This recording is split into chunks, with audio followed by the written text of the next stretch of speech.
رب اشرح لي صدري ويسر لي أمري واحلل عقدة من لساني يفقهوا قولي. بسم الله الرحمن الرحيم. الحمد لله وكفى وسلام على عباده الذين اصطفى. أما بعد, alhamdulillah, we praise Allah subhanahu wa ta'ala. We thank Allah subhanahu wa ta'ala for the innumerable blessings which He bestows upon us continuously. Yesterday, Imam Ghazali rahimahullah ta'ala talked about a disease, and he mentioned that this disease is a result, or I should say, I mentioned that the disease is a result of allowing your physical side to overpower your spiritual side, and that is shahir al-ta'am, which is roughly translated into English as gluttony, that is greed and we can say greed, I suppose. You have the greed or the desire to eat a lot. We mentioned that, and we talked about that already. So the thing is, after this quality, he mentions another quality, and he keeps on going in order. And they're all related, so somehow we're going to try and intertwine these subjects to a certain degree, as much as we can. In other words, some of these diseases, as I mentioned, are simply allowing the animal side, al-quwwat al-bahimiyya, the animal side of man, the physical side of man, to overpower the spiritual, intellectual side of man. And some of these qualities are the opposite, meaning they are actual khabatha and filth of the soul itself, that a person's soul is dark, if you want to put it that way, evil, all right? And that's much worse. And sometimes what is outward, yani if you have some type of excessive behavior, like overeating, because here in this country now they actually treat that as a mental disorder as well. That overeating usually occurs when someone is depressed, so forth and so on. Right? So there's certain, even then, the more you look, you'll see that sometimes even internally, there are reasons why you do things externally. So you have to sometimes understand the relationship between both. Because the next quality, he says there is an evil trait which is called sharihul karam, which is the same Arabic word as you see in the construction of the first, the first quality we spoke about, sharihut ta'am. Two words, sharihu, sharihun, right? And then idafa, sharihut ta'am. The same word is used here as he uses it here, sharihul karam. What does that mean? He's inferring something which is understood by the people of Lugha already, that just like human beings have desire and enjoy overeating, there's ladha, there's right? There is a certain amount of enjoyment we all have when we eat good food, right? And if we eat a lot, we enjoy ourselves. In the same way, human beings enjoy talking. Right? Excessive talking without necessity, having conversations just to pass the time. Right? We like it. It's enjoyable. It's something that the human soul finds, we find there's ladha in it. To prove the point, if you don't already understand that, sometimes we don't, because we don't do enough self-reflection with fi anfusikum afala tubsirun, because in yourselves there are signs of Allah subhanahu wa ta'ala. So we don't do self-reflection, we don't actually think, our lives are so busy that we barely have time anyhow to actually sit down and think about ourselves and how we function as a human being. And this is one of the biggest problems we have. So when we hear things like this, we don't know how to accept this as a fact. So if I tell you that you enjoy talking as much as you like eating good food, maybe you understand that, maybe you don't. But if you sit down and reflect for a moment, ask yourself a simple question. Do you enjoy conversation or not? Do you get pleasure out of it? What's the answer? Yes. Why do you do it? Because you enjoy it. Conversation is something that you do, as I said, to pass the time. When you get together with your family or your friends, young guys, your boys, and you want to go kick it, right? If no one spoke, if everyone just sat around silent, would you enjoy yourself? Obviously not. So why do you even gather? To speak, kalam, right? To have conversations. So here Imam Ghazali rahimahullah ta'ala says that just as overeating is a bad quality, it is a negative trait, also when a person indulges in frivolous and useless conversation, and they're the one who likes to talk a lot and have conversations. This is also an evil quality. Why? Because simply put, if you don't watch what you eat and you eat excessively, you'll harm yourself physically as well as spiritually in the same way. In fact, in a much greater way, because you can eat halal and you can follow the advice of the Prophet ﷺ, which we mentioned yesterday, right? You can divide your eating into thirds, and you'll be okay. But kalam, right? Kalam, or what we say, this is, whether we know it or not, this is the most important function of a human being. Without the ability to speak, right? Without the ability to express oneself, one is not even truly human. How is that? We're not talking about people who are deaf, that's different. But like, for instance, some of the theologians, mutakallimun, they'll say that the definition of man is hayawanun natiq. Human being is an animal that it can speak, can express itself clearly. And if you look in the Quran too, Allah subhanahu wa ta'ala, when He talks about man, خَلَقَ الْإِنسَانِ, right? In Surah Ar-Rahman, He says He created man. And what is the one salient feature, the most outstanding feature Allah mentions after that? When He mentions all of these different creations of Allah subhanahu wa ta'ala, عَلَّمَهُ الْبَيَانِ. He has taught man the ability to express himself. This is what makes us intelligent beings, is we can express our ideas and words and in ways that are understandable. That's what makes you human. Do you understand? It's the one quality which makes you different from all other creation. Do you understand? This ability to express yourself clearly. Now the kalam is something that is so powerful, because not only is it the ability to express oneself, but that's the whole point. What are you expressing? Kalam, or speech, is a way of expressing one's will or one's knowledge, right? If I want something or I need something, how will you know it? Well, I have to tell you, right? Give me this, don't give me that, right? There's no other way. You can't read my mind, can you? So the only way you know of my will or what I want is through what? Speech. Okay? In the same way, right? If there is knowledge, if someone has knowledge, that knowledge is not understood or known until it is what? It is expressed. Do you understand my point? So the kalima itself, what do we call the very testimony, shahada of deen, of Islam, by which with no person can be Muslim? What do we call it? Kalima. In other words, someone has to express it. If a person has iman in the heart, which is possible, a person can have iman in their heart alone and has not expressed it, but shar'an, according to Islamic law, none of us will consider that person a believer, will we? Why? Because we don't know.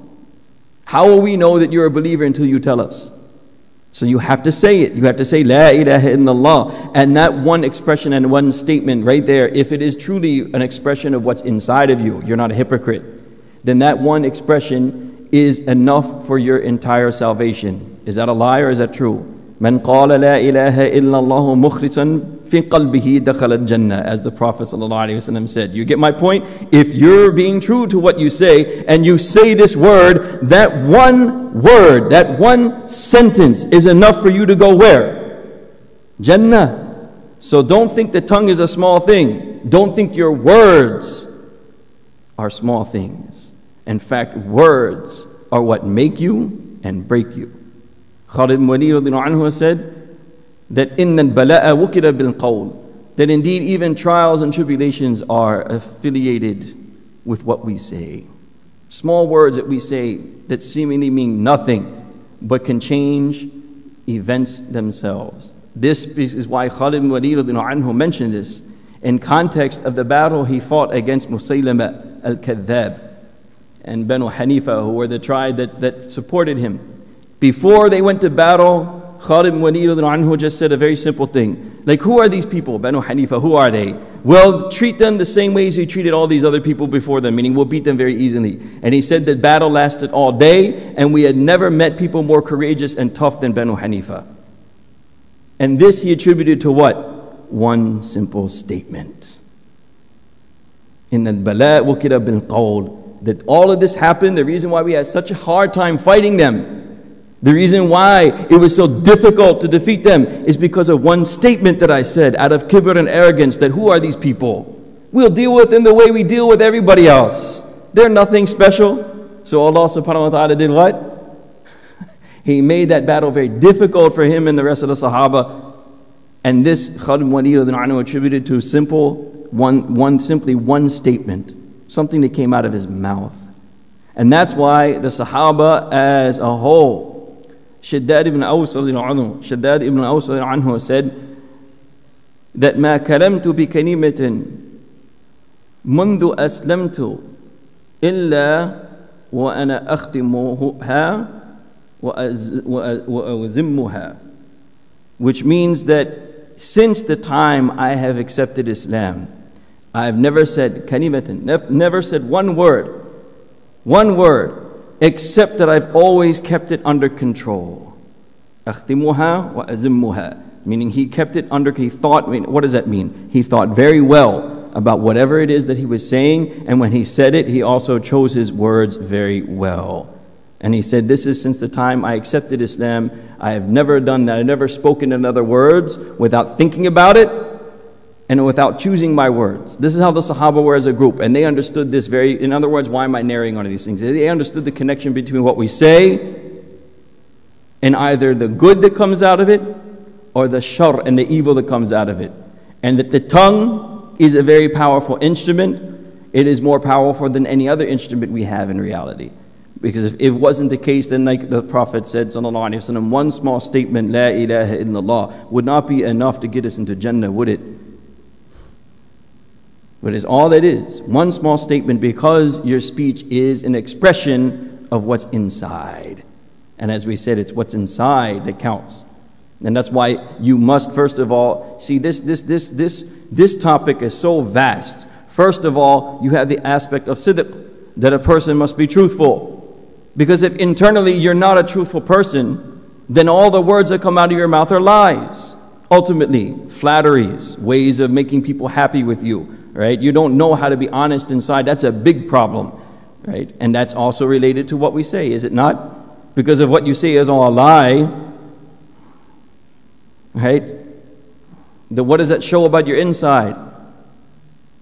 It means you're nothing but a liar, a hypocrite, a show-off, so forth and so on. That whatever you say, no one can trust it, no one can give it any credence or value.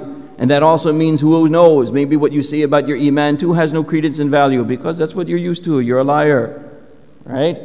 If you're a proud and haughty person with anger, then also it affects your speech. If you are a rude and crude person, right, who likes to make fun of people at their expense, this will also come out in your speech. All of these are spiritual diseases, and they come out with the way we talk and the way we say things. That's why the Prophet ﷺ gave very simple advice and said, Man samata najah, whoever remains quiet will achieve salvation.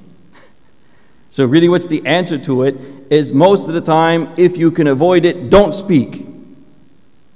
Don't say anything unless there is a necessity to say it. And if you say it, just be like Shaddad ibn Aws anhu. Choose your words carefully. Think well about what you say. This is what made the Arab, because they thought about every single thing that they said. If you study Arabic, all of this Arab, yani all the diacritical marks, the dhamma, right, the pesh, right, and all these other things, what are they there for? If you don't say these things clearly, we don't know what you're trying to say, and you become an ajam. An ajam literally means an animal that cannot speak. It's not a racist term. You understand? Racism as we know it now, like dividing people into ethnic categories and all that. No, it's a term meaning that when you speak Arabic, we don't know what you're saying. Why? Because you're not clear, you're not mubin. So you're ajam, you're ajami, right? Because we don't understand. You're saying words and we don't get it. You understand? When you speak clearly, you're an Arab. That's what the Arabs meant. When you speak your Arabiya clearly, you're an Arab. In fact, Araba yu'ribu means someone is expressing themselves clearly. That's why it's called i'rab. So when you put the diacritical marks, when this has a dhamma, this has in the state of marfu', when this has a fatha, you know exactly what is the who's the predicate and all these rules of grammar, right? You know it, and you know what the person's trying to say. Without that, if you don't express yourself clearly, then we don't know what you're saying. And the precondition of all of that is what? As-sidq. That's why Allah chose the Arab in the time of the Prophet ﷺ, because of all the other people on earth. Amongst the many qualities that they had, the one that was salient and more important for the acceptance of wahi and the risala of the Prophet ﷺ to come to them first is truthfulness. That's why we say as-sahaba kulluhum adul. All of the companions were reliable, even if they weren't perfect in their own personal action.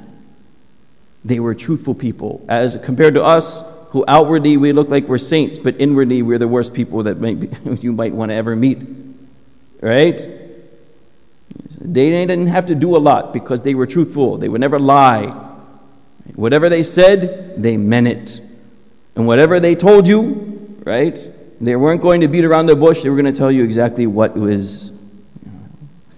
Nothing more, nothing less. And that's why Allah picked them, because that's necessary. Otherwise, qawl becomes just an exercise in futility. It has no benefit. So that's why even in Arabic, when you study it, you have a kalamul mufid and a kalamul ghayru mufid. You have that speech which benefits you, meaning you get something out of it. And you have that speech which has no benefit. So the first thing Imam Ghazali says is that first of all you have to acknowledge that the human psyche, the human soul enjoys speaking. In that context, Muawiyah radiallahu anhu once said that I have eaten every food there is. Every type of food that you have available. Muawiyah radiallahu anhu, obviously when he became Amir and he's ruling over the Muslim world, which this time, right, expanded from Spain all the way to China, we know that life was better for everybody. So he said, look, I ate every food there is until the time came when I just preferred bread. You understand? I ate every food you could imagine until the time came when bread was the only thing I preferred. I drank every type of juice there is. Every type of drink that you have there. Fallujah is also included. I read a long time ago in a historical account of Imam Abu Hanifa's life, rahimahullah ta'ala, his grandfather is the one who accepted Islam. And he brought him to Ali anhu in Kufa. Right? And he asked for dua and blessings. And at that time, Imam Abu Hanifa's grandfather brought, it said literally in the Arabic text, Fallujah. He brought, I'm sure it's not the same thing you get on whatever, divan, right? But it is a drink that the Persians apparently used to make, even in that time. And he brought him one as a gift to Ali anhu. Right? Fallujah. So all these drinks, whatever they are, mashallah, he said, Muawiyah, I tried all of it. I mean, he's enjoying himself, right? Let me try this, let me try that. Until the time came when I preferred water. At the end of the day, I said, you know what? The best drink there is what? Water. Plain and simple. Moya, khalas. Now, the next part, I have to be careful. Some people have certain sensibilities. So I'll try and say this as sensible as I can. He said, I've had relations with the opposite gender. Of course in halal, so don't even, of course, right? Every type there is. Until the time came that the opposite gender and that wall became the same to me. You know what that means, right? The wall. When you look at the wall, does that do anything for you? You understand? You look at the wall, it's a wall. Right? So he said, I experienced it all until all that became too, just like that wall there. It meant nothing. And so after all of these physical things that I experienced in this world, remember yesterday we said that this is our society, you're supposed to experience these things, right? He said, I experienced all these things, and there was no pleasure left on earth for me except for one thing, good conversation with good friends. Ajib. Think about that for a second. He said, good conversation with good friends. Everything else became boring, dull, been there, done that. But the only thing left after that I could actually enjoy was sitting in good company and having good conversation. So what's the point? Admit the fact, first of all, that in conversation there is what? There's pleasure. We like doing it. We like to talk. Especially in Ramadan, after iftar and after eating food, everyone's happy again, right? So everyone wants to talk about, of course, in certain, you know what I'm talking, I mean, let's just face it, there seems to be pretty much one, right, like, dominating group here, and I don't want to mention anyone, I don't want to be politically incorrect. A lot of our uncles like to talk about, especially what after dinner, it's like politics, mashallah. Everyone is going to change the world and all the problems in the world. So it's like a, 2-hour long conversation of politics right after food. As an American, I never understood this after you take shahada and you go to people's houses and da'wah and you watch people, because in American culture it's totally different.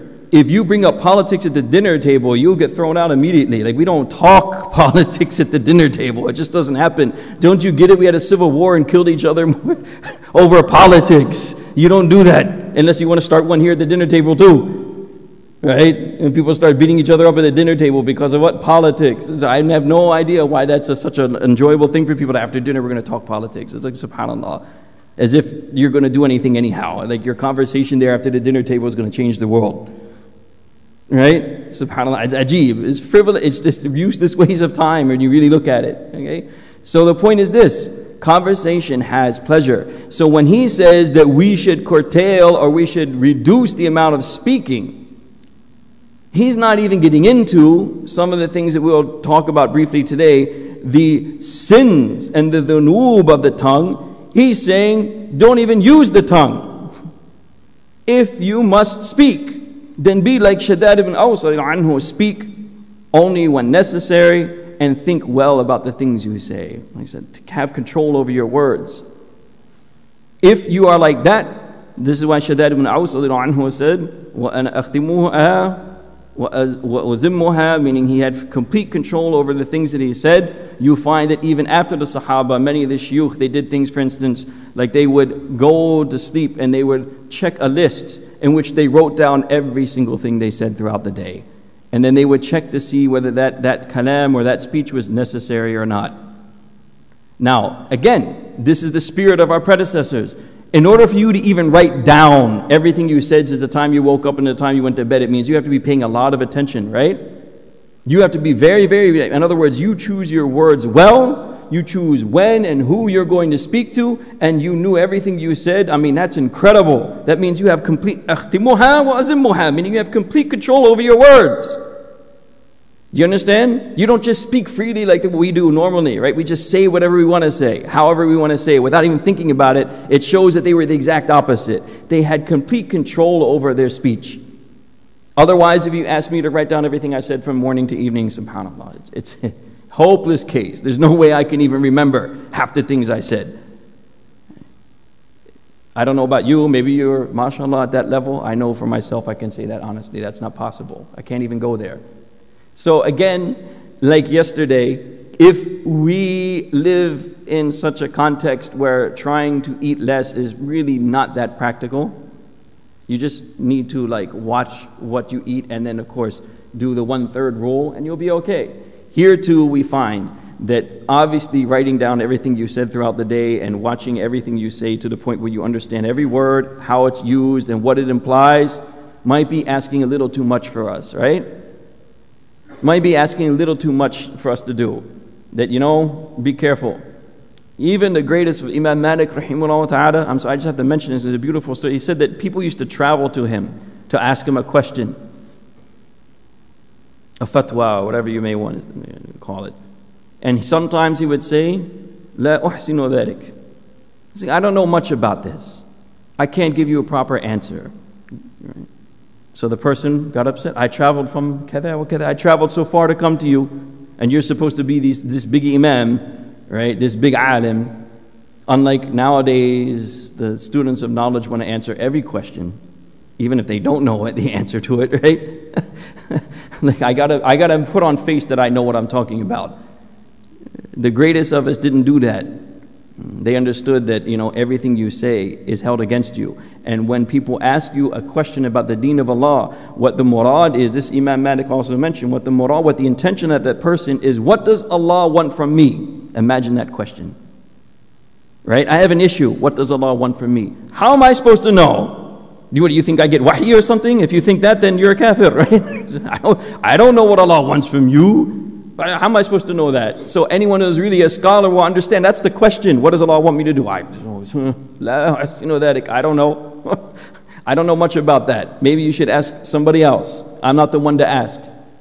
That was our predecessors. They never spoke, even if they had the right to speak, because he's their imam. Who has the right to speak? If anyone needs to speak, he does. But even then, if they don't have any proper answer and they don't need to say anything, they were not ashamed to tell someone who may have traveled all the way from, for instance, in our context, from Detroit or wherever it may be, come to you and ask you a question, and you just simply tell them, no, I don't know much about this. Sorry. It was better of you to waste your time and gas money and all the and whatever it is than for me to waste my entire akhirah by giving you an answer which I don't know. I don't know much about that. You need to go ask somebody else.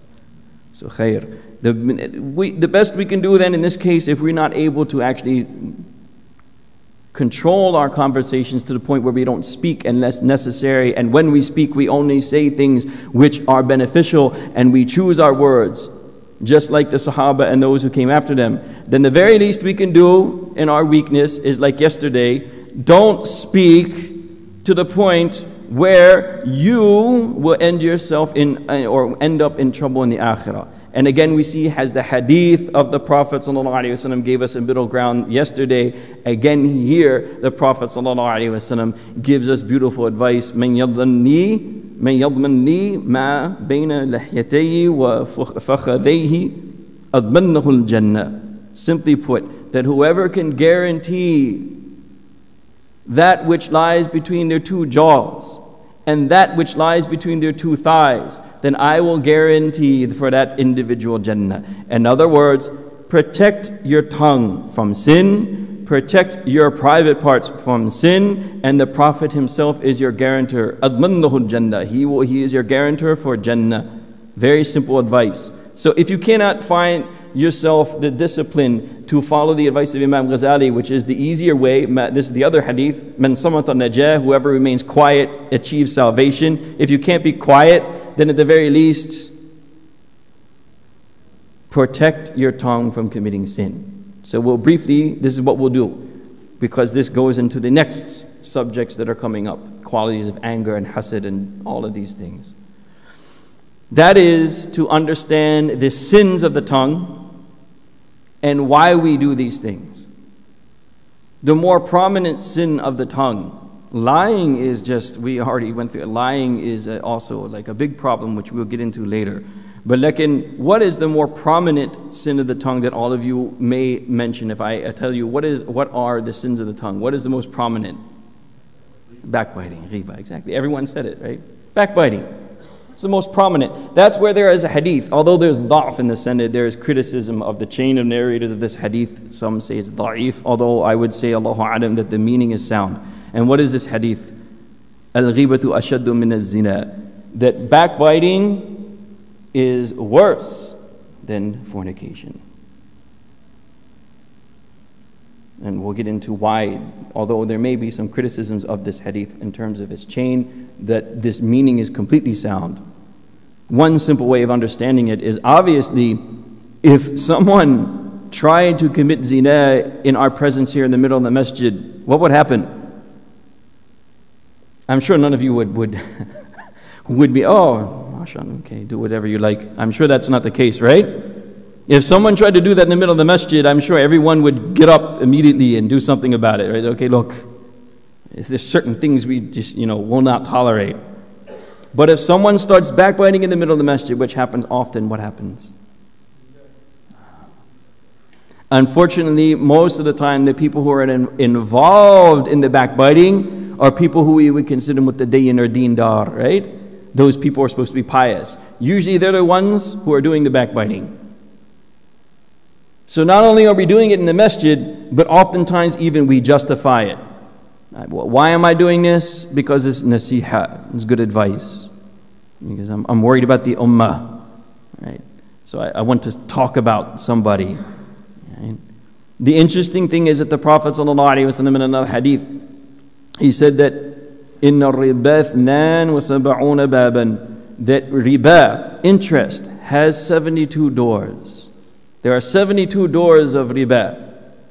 أَدْنَاهَا مِثْلُ إِتْيَانِ الرَّجُلِ أُمَّهُ. The lowest level of interest is similar to a man having incestuous relationship with his own mother. This is what the Prophet said. The lowest, أَدْنَاهَا, the lowest level of interest is similar to a man having incestuous relationships with his own mother. وَنَعُوذُ بِاللَّهِ مِنْ ذَلِكَ. But then look at what the Prophet said after that. This is even something to ponder about. And he said that what? وَإِنَّ أَرْبَ الرِّبَا, that the greatest type of riba you can take. I'll get into these words, subhanAllah, just the language itself, because you have to understand even what does riba mean and why is the Prophet using these words, subhanAllah.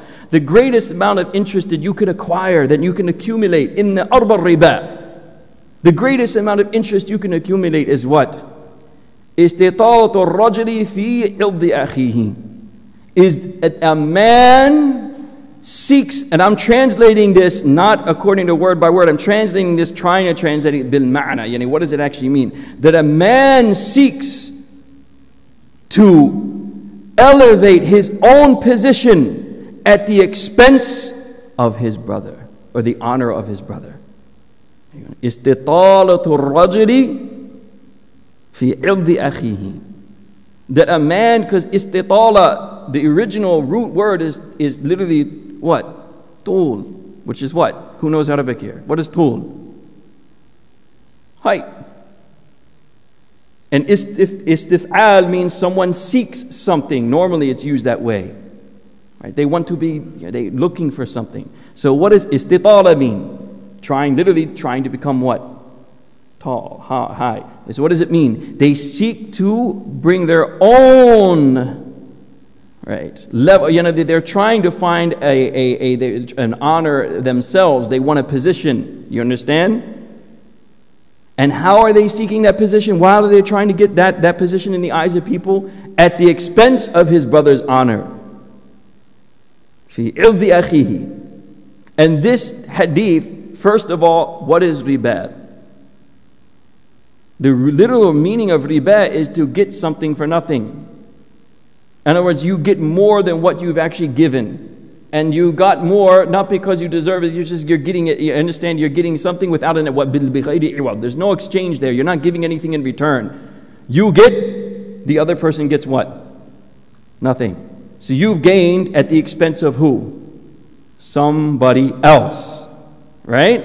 So if you think about it from this linguistic meaning, you understand what this hadith means. That when a man seeks to, his own position, he seeks to become someone of position and power at the expense of his brother, this is riba. And if you look, half the time the reason why you do riba, why you backbite and you malign other people's honor, is because you want to make yourself what? You want to make yourself look good and the other person look bad. Because this goes back to even, see now, you understand how these things are all psychologically what? They're all psychologically intertwined with the qualities of the inward. So you want position, you want power. What's the easiest way to get it? Right, if you have competition. Oh, he's bogus. You can't trust him. Or if you're like a student of knowledge, he makes a lot of mistakes. Did you hear what he said yesterday? I wouldn't go to him. He doesn't sound like he knows what he's talking about. So forth and so on. It's in every profession. It's in every tabaqah. And it's in every level, at every part of society. If you want to make yourself high, and the easiest way to do it is at the expense of what?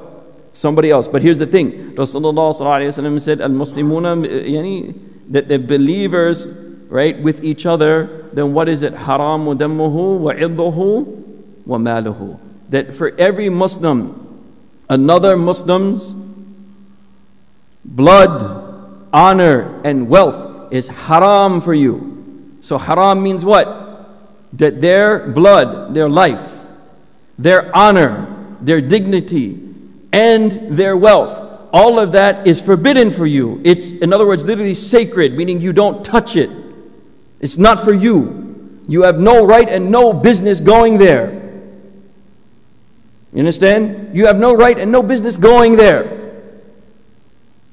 If you go there, it is just as bad. Look at the hadith and how the Prophet ﷺ said that the lowest level of riba is like a man having relationships with his own mother. Hopefully everyone in this crowd heard that hadith and said, oh my God, that's just not even thinkable, right? Hopefully. Bi-idhnillah. In the same way, look at the comparison Allah subhanahu wa ta'ala makes of ghiba in the Quran. What does He compare it to? All of you know. What is it? Eating the dead flesh of your brother. وَكَرِهْتُمُوهُ. And would you like eating the dead flesh of your brother? What does Allah say? وَكَرِهْتُمُوهُ. You would hate it, right? So in other words, think about this. If a man were to come and offer you that, hey, have relationships with your mother, what would you do to that person? You might hit them, right? Like, who would even suggest such a disgusting thing, right? If someone said that in front of you, like, oh yeah, why don't you do this? Well, how would you react? You might immediately bow. You know, who's really something going wrong with in your head here? Why would you even suggest that? If I brought a plate of a cadaver, a dead body, I bought a plate of all of their flesh, I cut off their skin and put it in a plate and brought it in front of you for iftar and say, brother, enjoy. What would you do? Are you completely insane? فَكَرِهْتُمُوا. You would, what is this? You've got to be out of your mind. You think that I'm going to eat a dead person's a dead person's flesh? Would any of you like that? Why is Allah comparing then ghiba and these things to all of these horrible things? In other words, just as you would be repulsed with the idea of someone saying you should have relations with your own mother, just as you would be repulsed as a person being a plate of flesh in front of you, in the same way, when you hear ghiba, you should react in the same way. The same exact way. That what in the world made you think that I would even be willing to listen to this? This is no different than you offering me a plate of dead flesh. This is as abhorrent.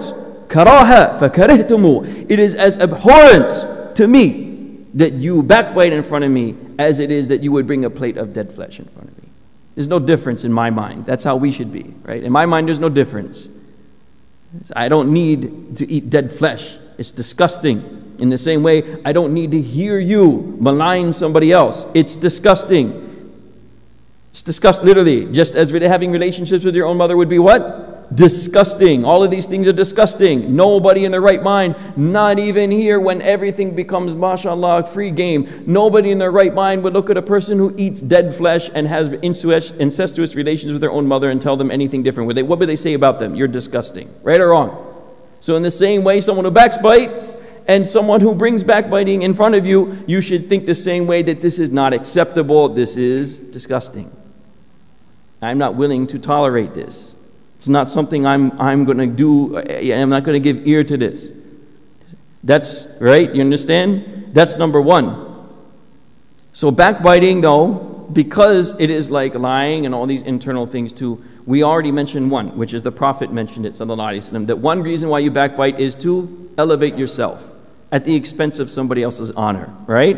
So you've understood that. What is the one reason you backbite? What is it?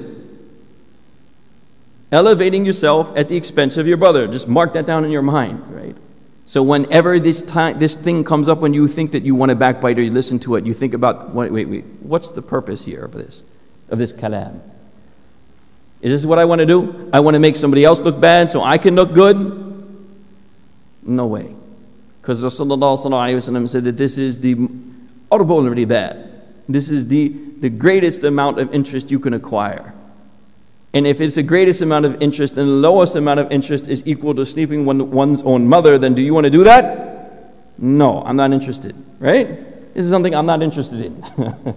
I would never even think about it. And this is what you have to do mentally. It's discipline, right? You have to think about it. The other thing is, why do people do ghiba and backbiting? It is actually related, believe it or not, to two qualities which are all coming, and that's why we're trying to bring it all together. Two qualities, kibr and ghadab. Pride and anger. How so? Why would you backbite about someone? Number one, because you're proud. Why? Because you feel that you're better than that person. And if you feel that you're better than that person and you can't do anything to them, meaning you're angry, You want to hurt that person somehow. You have anger, because anger is the desire to do what? Right. To avenge or to hurt somebody. So if, this is the thing, think about this. If you physically can hurt somebody, will you talk about them? No, I'll just beat them up. I'll just hurt them. It's that easy. If I physically can do something to someone, there's no reason to talk about them. I'll just hurt them, right? I don't like them, so I'll hurt them. It's simple, right? If you physically can do something to someone, you won't waste your time talking about it. Why do you use your tongue then and talk about someone? Because if you can't physically hurt somebody, then the only way you can hurt them after that is by using what? Words. Going into people's ears and saying, hey, you know Fulan? Wow, I know that they did this and did that, and they're like this and they're like that and this and that and the other thing. All of this came from what? Hasad and anger. You're jealous and you're angry. That's why one practice of Jahiliyyah before, in my teenage years before Islam came to me, may Allah Tabaraka wa Ta'ala give us all hidayah and take us from this world in the state that He's pleased with us. That there was one thing I could appreciate from our Jahiliyyah practices, which is that if people came to us and started backbiting, gossiping about other people, talking about somebody else behind their back, the first thing we'd say, look, I don't want to hear it. It proves that you're a coward. Because if you have a problem with him, you go tell him. The only reason why you're telling me is because you're a coward. You're too afraid to go into his face and tell him that you don't like him, so you're coming to me. I don't want to hear it. Get away from me. We can use other words, but I won't use them here. You're a coward. You need to go somewhere else and tell somebody else that. I'm not interested. You have a problem with him? Tell him yourself. Right? You have a problem with him? Do what? Tell him yourself. Go to him and tell him, hey, I have a problem with you. And then we'll see what happens. You won't do it. Why? Because he'll hit you. And that's why you won't do it. That's why you're coming to me and saying, oh, he's this, whatever. We know what you are now, mashallah. Right? We know what kind of person you are now, mashallah. We'll put you to the side there. He can't trust you, mashallah. That's it. Keep on going. This is what it is. You see how simple street smarts can tell you a lot just about the internal person, the internal of a person. The reason why you backbite is because you're angry and you want to do something but you can't do anything about it. So that's another way that you check yourself. Why am I talking about this person? Is it because I'm jealous? Because I'm angry? Because I don't like that person and I want to see them be harmed or hurt in some way? If that's the case, then you know the source of your disease. You understand? And the greatest way to get rid of a disease is to know what? To know the source. This is what it is. I have kibr, I have pride, and I have anger, which I cannot control, and that's why I allow it to I allow it to push me to these things like backbiting and talking about other people. The easiest way also, and another thing that I want to mention, another hadith, a few points before we end, is that the Prophet ﷺ also said in the hadith that's in Abu Dawood and others as well, Ya ma'ashara man amana bilisanihi wa lam yudkhil al-iman qalbahu. O you who have believed by their tongue, meaning they have professed iman and belief by their tongue, but iman and belief has not yet entered their heart, do not follow the faults of the Muslims. لا تتبعوا عورات المسلمين. Don't try and find the faults of the believers in the Muslims, because the one who tries to follow the faults of the believers and the Muslims, then Allah يتبع الله عز وجل عورته, meaning Allah will now start following that person's faults, so to speak. And what does that mean? ومن يتبع الله يفضحه في بيته. That whoever Allah starts following their faults, Allah will expose that person in their own home. So what does the hadith mean? Simply put, without word, that if you try to find the faults of other Muslims as a practice, as a habit, because the awra, what is awra? It's the same word in Arabic. Most of you probably heard this. What is the awra in fiqh? What you have to cover, right? In other words, what you would be ashamed, hopefully if you're a normal human being, what you'd be ashamed to be seen in public exposing, right? You understand? You wouldn't want these things to be seen in public. It's your awra. So why is the word awra used for faults? In other words, these are things that exist amongst the Muslims. You think we're not humans, we don't have our faults? Do Muslims have their faults? Absolutely. But these are faults that the Muslims would be ashamed of other people knowing. That yes, Muslims do these things. Yes, Muslims have these issues. Yes, Muslims can also fall prey to these problems. But those things should not be exposed, just like you wouldn't expose your private parts to the whole world to see if you're a normal human being. Again, right? You should not expose these faults for the whole world to see. And whoever tries to expose these faults, they're looking for it. Many, they go and they're trying to find all of these, right? They want to see that awrah. Let's expose it. Let's put it out there. Whoever does that, Allah Ta'ala in return will expose their faults to such an extent that even in their own home, their faults will be exposed. So where is a more private space for a man than their own house? But the person who does that, Allah will expose their faults to such an extent that even in their own home, they will no longer find privacy. All of their faults will come out. So because the beginning of backbiting also starts by what? Following people's awrat. Yani you're looking for people's faults. You're trying to find out where and when people make mistakes so you can expose it, right? And many times too, we do that with what? Religious authority. Right or wrong? We're just nasiha. This is good counsel for the ummah. Halanki, the reality is what? The faults are there. We do have faults, don't we? Muslims have faults, no doubt. And some of the diseases and problems that you find in the non-Muslim world exist in our backyard. Is that true or not? Of course it is. Lakin, there's two problems if you expose people's faults. Number one is by exposing the fault, you are indirectly giving shaitan enough ammunition, right? To prove to people outside of Islam that Islam is nothing special. In other words, you see, they're no different than us. I've heard Muslims recently in social media exposing faults of people, saying exactly that. That we have the same problems as everybody else. Do you think that's da'wah? Is that how you represent Rasulullah sallallahu alaihi wasallam? So why would a person become Muslim? Well, Muslims do the same thing everybody else does. They're all the same.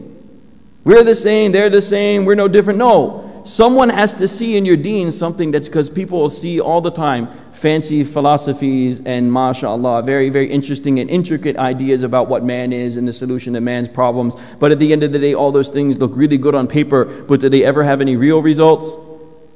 What happened to every ideology in the last few centuries? Democracy, communism. Look at communism, Karl Marx. Everyone was impressed. What an intellectual work, right? Was anyone impressed by communism after that? Look at it.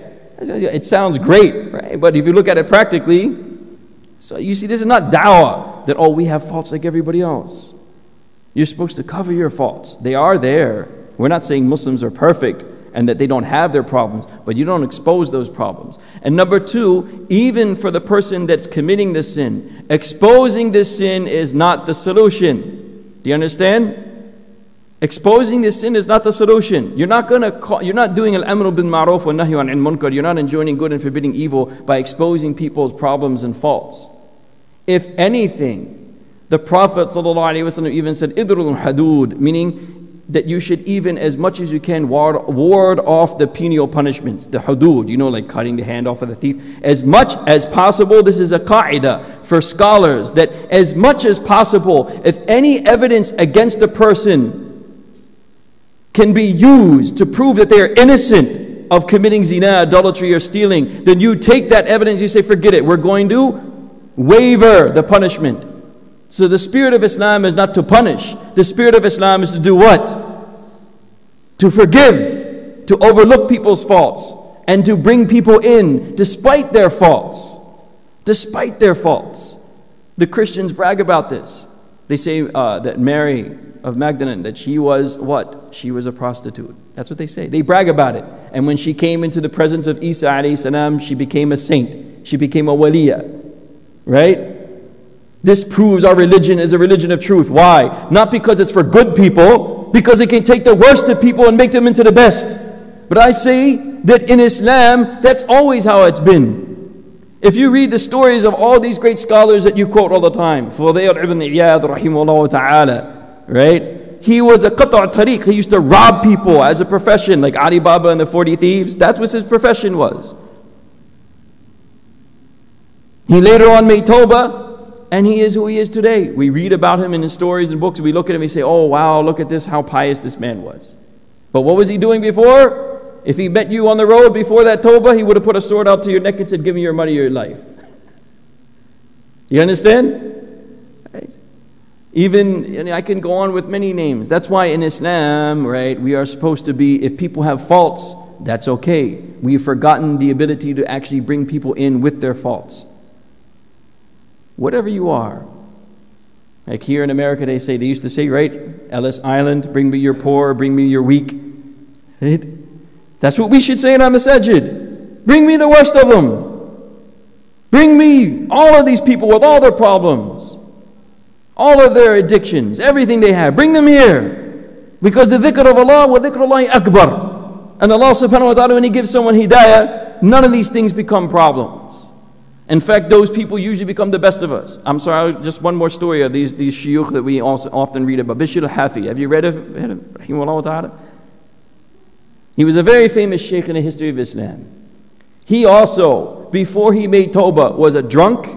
He used to have he was an alcoholic, he was a drunk, and he used to make his living off riba, meaning he would take loans and add interest to it. That's how he made his living. He was so cold-hearted that even children, when they saw him on the street, would run away from him because they said he was so cold-hearted that he just, he's like, that's Bishr al-Hafi, run away. Right? One day it is said that he saw the name of Allah in a puddle of mud, and he was drunk. But that hit him. He didn't like it. So he took the name of Allah out of the puddle of mud and he cleaned it up and dried it off, took it at home and put it in a high place just out of respect. That night in a dream, a voice came to him and said, since you have honored our name, we will now honor your name.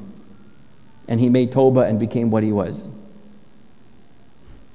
You understand? So, subhanAllah, we don't help sins by exposing them. You understand? In other words, we don't get rid of sins by telling people that, oh, look at how bad that person is, or how bad this person is, and they're a Muslim, or they're an imam, or they're whatever they are, right? That doesn't help anybody. It's counterproductive.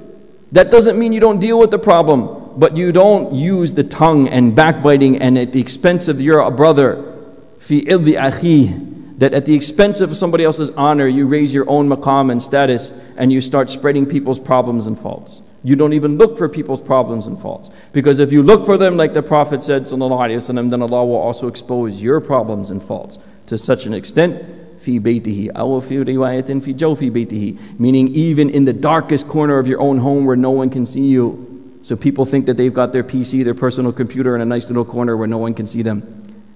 Right? And they do whatever they do, then Allah exposes them. So that's what it is. Right? If you want to expose people, Allah will expose you too. Even when you think fi jawfi baytihi, even if you're in the darkest corner of your own home in privacy, it won't matter. If you want your faults to be covered, what do? Man satara awrata akhi, satara Allahu awratahu yawm al-qiyamah. Right or wrong? If you cover your brother's faults, then Allah will cover your fault on the day of Qiyamah. Right or wrong? Of course. This is the name of the game. Then though, what about those people who say that ghiba is permissible in certain circumstances? You've heard that before, right? Have you heard that? That you're allowed to backbite in certain circumstances. What are they? We'll just do that before we end, just to make sure, right? What are they? Marriage is part of a broader category. In other words, whenever there is going to be interaction between two parties, right? Whether it's marriage or a business. And by one party not knowing about certain problems or issues with the other party, they will be harmed. So the intention, number one, is to protect who? One of the two parties. That I must tell them because if they don't know, there's going to be problems in the future. The intention is, again, not to expose someone's problems. That has to be very clear in our mind. It's not to expose somebody's faults. It's just that the other person needs to know. It's only fair.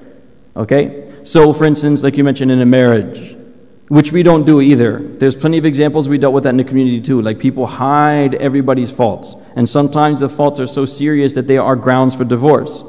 Literally, actually, the guy shouldn't have even gotten married to begin with. You understand? He's not even physically capable. And you got them married off. That's wrong. You have to tell it. It doesn't matter. You have to tell them.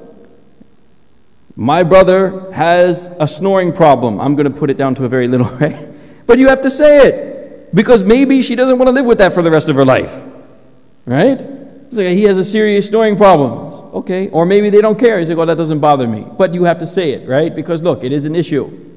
Because I know people like that. They literally, their snoring problem is so bad they have to have one of those machines. What do they call it? I don't know what. Right, yeah, and they have to sleep in a separate room because the walls are shaking, right? So you have to tell someone because literally, maybe she doesn't want to deal with that. I can't deal with that. All right, right? The other thing is in a business, obviously it's a little bit more, right? So someone that's doing business, sometimes you have to do that. I've had to do that myself, unfortunately. One of my own friends who started a business, and he was trying to get clients within the within the masjid, and his business was going badly. I had to give him frank advice. I said, brother, unfortunately, this is just the way it is. You might as well just go after all the white people and forget the Muslims for a minute, and your business might do better. And you know what? That's what he did, and his business got better. Astaghfirullah. That's just the way it is. I mean, I had to tell him. It's like, look, this is what it is. You know, you have to sometimes, you know, we're not living in the age of Sahaba. It's just what it is. All of his business got better after that, and he didn't have any problems. I said, okay, well, mashallah. What can you do? It's a sad thing to say. You shouldn't even want to say something like that, but I had to, because the poor man wasn't making any profit. I was like, look, I'm sorry to tell you, you need to stop marketing the Muslims and go somewhere else. That's where you make your money. Otherwise, you're going to have these problems. Okay, that's obvious. Another thing is, this is something that maybe we're very scared of doing because we have a loyalty to each other, which is admirable.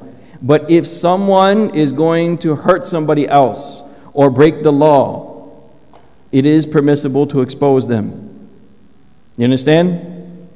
So if someone has intention, for instance, you know about someone who wants to rob somebody's home, what do? You tell them, Fulan is trying to rob your house. I would say the same thing, frankly, now in the situation that we have. Right? Two things. If you know any young person who has been saying radical things, hurting people, right? Don't think that you're a sellout for exposing them. Number two, if you see someone in the masjid too that you've never seen before coming up to you and telling you we need to be doing more, they're probably an agent. So you should expose them also. I'm just to prevent all of us from getting into trouble and young people from getting into trouble and all of these things that have been going on recently. If someone comes in the masjid and starts saying these things, more than likely they're an agent. I'm just going to say it, okay? And all of us need to be careful, and there's no problem in telling other people in the community that watch out for Fulan. We don't trust him. Because you don't want any entrapment cases or anything like that, right or wrong.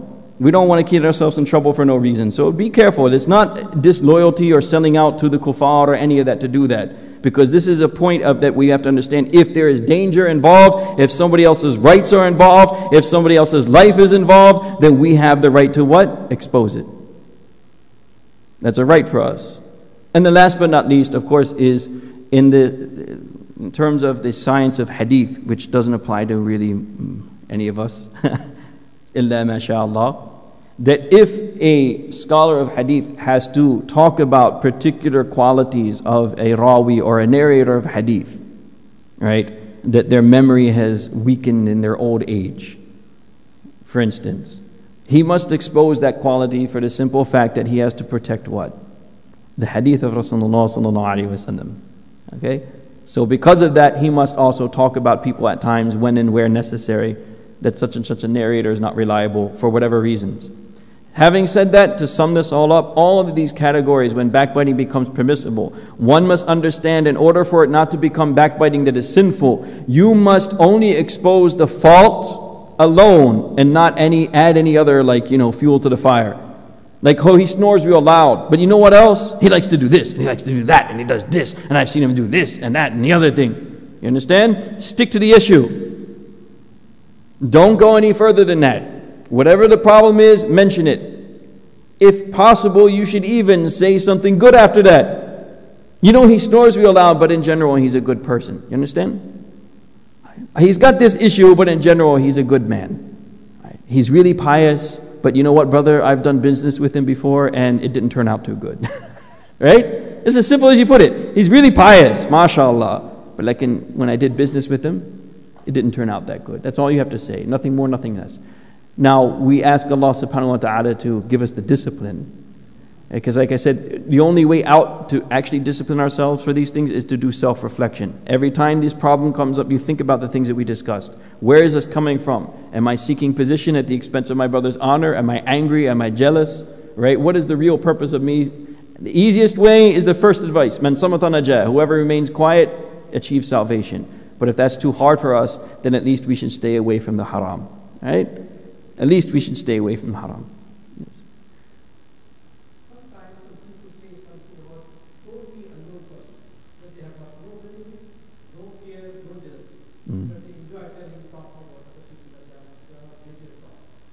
Yeah, that's even worse. That's like sin with no benefit.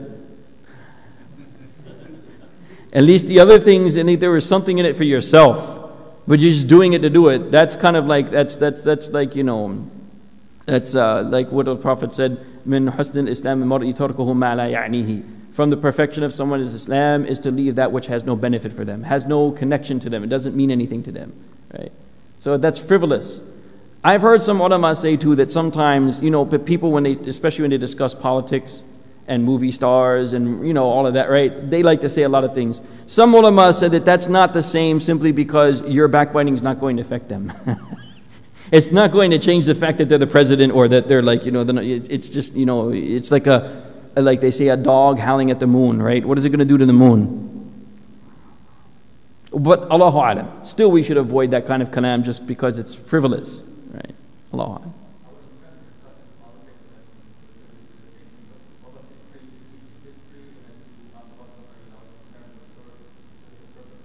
That's a good question. I've never heard it posed that way before. I've never heard it posed that way before. Like if you're studying history and you're mentioning certain things about a person. Now, when we talk about the Sahaba, another time, another place maybe, because that's a detailed discussion. Because this is more having to do with our aqidah. Right? So when you read history books that mention certain things, that certain stories about the Sahaba that you may find problematic, right? There's ways of dealing with that. First of all, you understand that the adala, that the honesty and integrity of the Sahaba is never affected, no matter what be mentioned in the history book. Second thing to understand, just from an academic level, and mashallah, you may have some people in the crowd who can tell you the same, that a lot of the history books that are written, even the authors, for instance, you know, Imam Ibn Kathir, Al-Bidayah wa Nihaya, Ibn Athir, all of these authors, they wrote big, you know, huge voluminous books of history. They'll tell you in the beginning too that they weren't really going through the process of checking the asanid when they narrated these events. Do you understand my point? Meaning not all of the narrations in these books are reliable. They just simply gathered all the narrations about a particular event and a person and then brought it there for you to read. They assumed that the people reading this would probably be ulama or educated themselves, right? So they could go back and check the asanid and say, oh, okay, well, this is reliable, this isn't, right? But that's why you have to be careful when reading those books in general, right? Because not everything in those books, from the terms of just this point, like the reliability of these reports is not always, it's not 100%. So that's another thing when reading it. So that's another discussion, Noah. We probably do it another time if we ever have the chance or privately. Like, how do you read history, right? Because there's a way. Otherwise, history is a good thing because you learn from the ibrah, the lessons of history, right? And you understand how things came to be now, how things came into motion. But if the only purpose is to talk about somebody's bad qualities, of course, especially when it comes to Sahaba, ulama, and people like, then of course that's a little bit, you know, you have to be very careful about that, you know.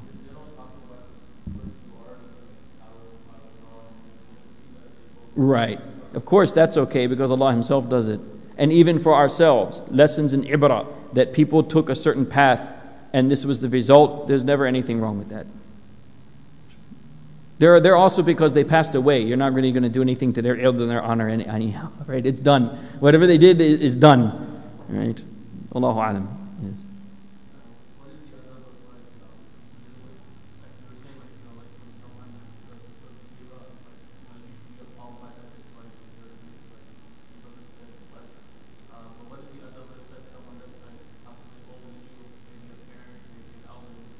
Yeah.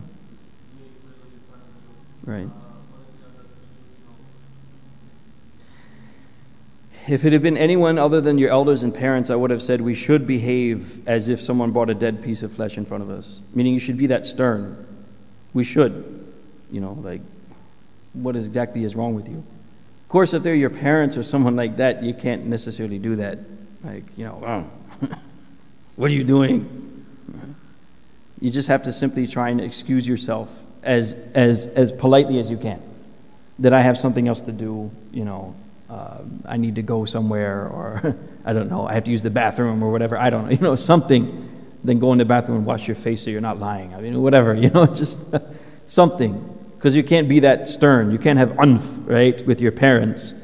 But with other people, you should. That's the only way you can get rid of backbiting in society.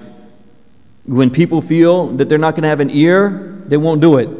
If you react like that, like we used to in our days, like, I don't want to hear it, go tell them, right? Trust me, they won't backbite anymore. It's like, I don't want to hear this anymore. What are you doing? You're insulting me, thinking that I want to listen to this. They won't do it anymore. They have no ear for them to listen to. Will they do it? But for your parents, of course, you can't show that. So just have to excuse yourself as best as possible. Sometimes, too, inadvertently mention something good about that person. Right? Someone's talking about somebody else, you say, oh, I know that they are good. We'll take two more, and then we have to, I don't know where Mufti Sahib is, we have the Tajweed class, right? At 3. Okay, so just a few more, and then we'll...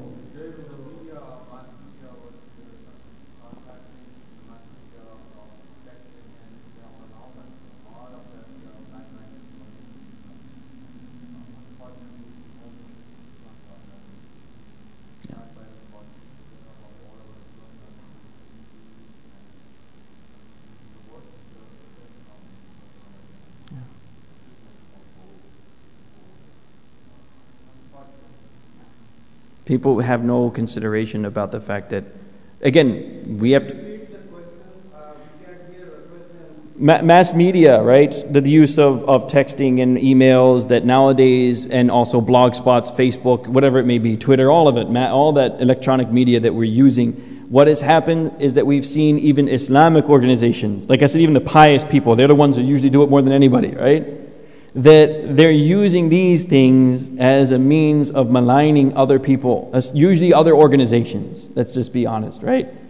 And that, we have to be honest too with ourselves, can only come from two sources. Number one is our own motives. If we have sincerity, right, like Imam Ghazali rahimahullah ta'ala said, if you're a teacher, if you're a sheikh, and your student wants to go to another sheikh, the sign of sincerity is that you're not offended by that in your heart. If there's no sincerity, what will you say? You don't need to go to them. They don't know anything, trust me, I know them. His Arabic is weak, or his tajweed is weak, or he doesn't know hadith, or he doesn't know kalam, or he doesn't know fiqh, or he doesn't know, you understand? You don't need to go to him. He's weak. You understand?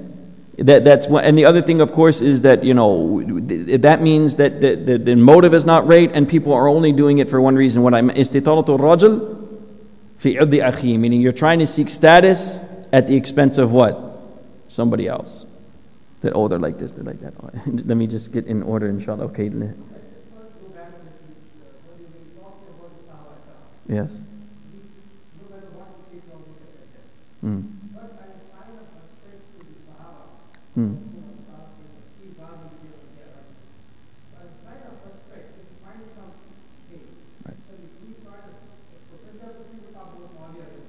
Right. Very fair. Well, of course, that's what they love to pick that topic, because they think that's,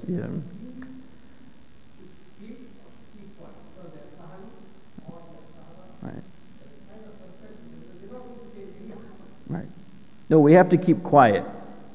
Unless you're a scholar and you're writing an academic work, or responding to someone's objections, to Muawiyah radiallahu anhu, for instance. Otherwise, most of the time, the best thing to do is just to say, we need to keep quiet about him because of the fact that he is a sahabi and other merits that the Prophet mentioned about him. Right? So we just need to keep quiet and not talk about those things. If we're not doing it as a scholar or refuting something or speaking about it academically, we shouldn't talk about it in general. Wallahu alam.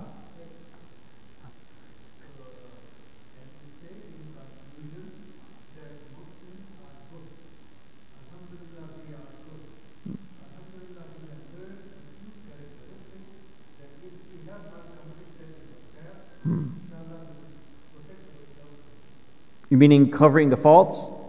Yeah. In general, we should, like in public and around each other, it's a good discipline not to speak about the faults of Muslims, even if they're there. We should say that the Muslim is good, like you say, in general. Because that's the truth. Even if the only merit they have is Iman, that's enough. Do you understand? Of course. If you don't have Iman, then, Iman is how we judge, right? Yeah. MashaAllah.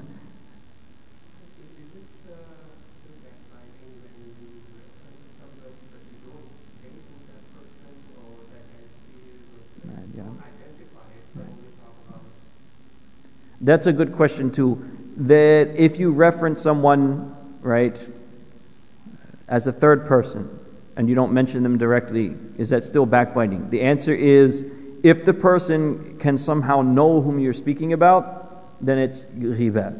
But if they would have no idea who you're speaking about and you're just using it as an example, as ibra, like an example, I know someone, like I did that a couple times, I know someone did this, and you have no idea who they are, you're never going to find out who they are, that's not ghiba. But if the person will know, right, like, oh, I know who they're speaking about, then technically that becomes ghiba. So you have to be careful, basically, the context, right? This has to be the last one, I'm sorry, because, we have to end, so just...